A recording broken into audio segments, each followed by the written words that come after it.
The process of applying for job is becoming difficult by the day. Employers are becoming more stringent in choosing right candidate for their company. They are ensuring that they do a proper background check so that they employ right kind of people in their organization. As a result, anyone who is subject to criminal or civil prosecution faces a disadvantage over recruitment process. I'm going to make a complete video series on the following topic, and in today's segment I would be talking about background checks, what is an employee background verification, how background checks are done in India, and government initiatives to help employers.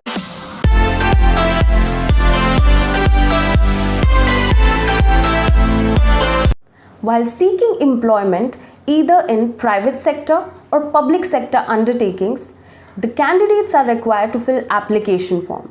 In this application form, there is a section where they have to mention certain details regarding any past criminal records or any status regarding pending cases. All the employers, whether belonging to a public sector or private sector, they perform a background check to verify the antecedents of the applicant. Now, what is employee background verification? Employee background verification is a thorough screening of candidates' educational qualification, work history, criminal or civil past records, or his credit scores, address. So usually to collect this information, to verify this information, it takes around 5 to 10 days. But this term also would depend upon company to company. There are certain details that can come up in a background check. Companies, while conducting a background check, can verify your legal record. Now, within a legal context, if we talk about, records serve several functions. They support legal rights and obligation within the legal system. They provide evidence or proof that a particular activity took place. They contribute to accountability in organization and in government. So, through these, an employer can check upon an applicant's court records and criminal history. Next is employment history. In order to check the credential of candidate, the employer can contact the past employer and can verify the details regarding his employment period, his salary or related to the kind of work he was doing, his position, his conduct in the organization, and so on. Next is educational credentials. The potential employers will definitely reach out to the universities in order to verify the candidate's educational qualifications, because these days there are cases where the candidates forge their documents or give bogus grades. So in order to check on it, in order to verify this, it becomes very important for the employers to authenticate these documents. Another detail of background check can be related to proof of residence. So the candidate have to give details regarding his permanent address or corresponding address or the place where he has stayed more than 4 months from past 5 years. Now, how does background check happens in India? A background check would involve a variety of service in which it would depend upon how you are hired and what are the industry you are operating in. For example, certain industries like financial services or legal services will require higher level of scrutiny as compared to sales or retail roles. It would depend upon industry to industry. So now if we talk about the private companies or MNCs, they hire external agencies to conduct or verify the application of the applicants. Leading companies also hire external agency. Usually, this external agency make a scan copy of applicants' documents and send them to their previous employers, banks or educational institutions. After that, they email or contact to the previous HR of the company where the candidate was working and get information related to date of joining or how was the conduct, when did he leave, or what was the last salary that was drawn, and so on.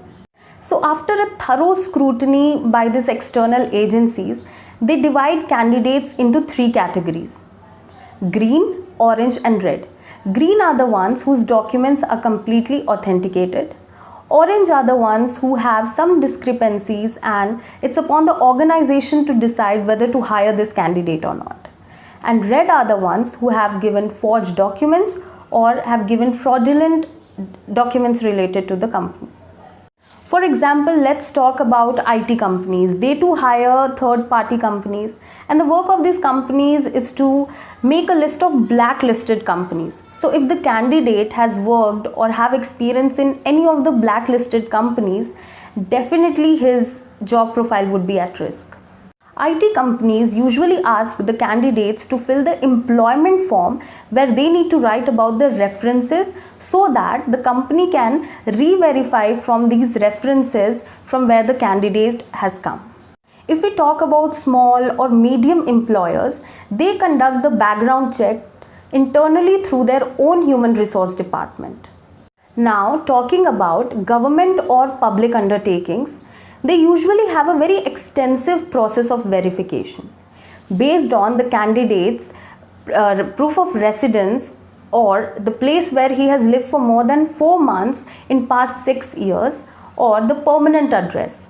They even request the record of applicant from magistrate or the police commissioner of that particular area.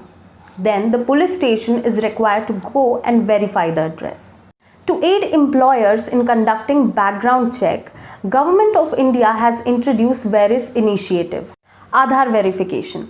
Companies can access the information stored in Aadhaar related to candidates' address or biometrics or any other information that is required for the company. Another initiative is National Academics Depository. The NAD was launched by the government to digitally store education records and can also issue reliable certificates to verified users. Another initiative introduced by Government of India was National Skills Registry. The NSR introduced by government is the largest database. It currently lists more than 200 companies, 21,87,600 registered professionals, and 14,77,815 submitted biometrics.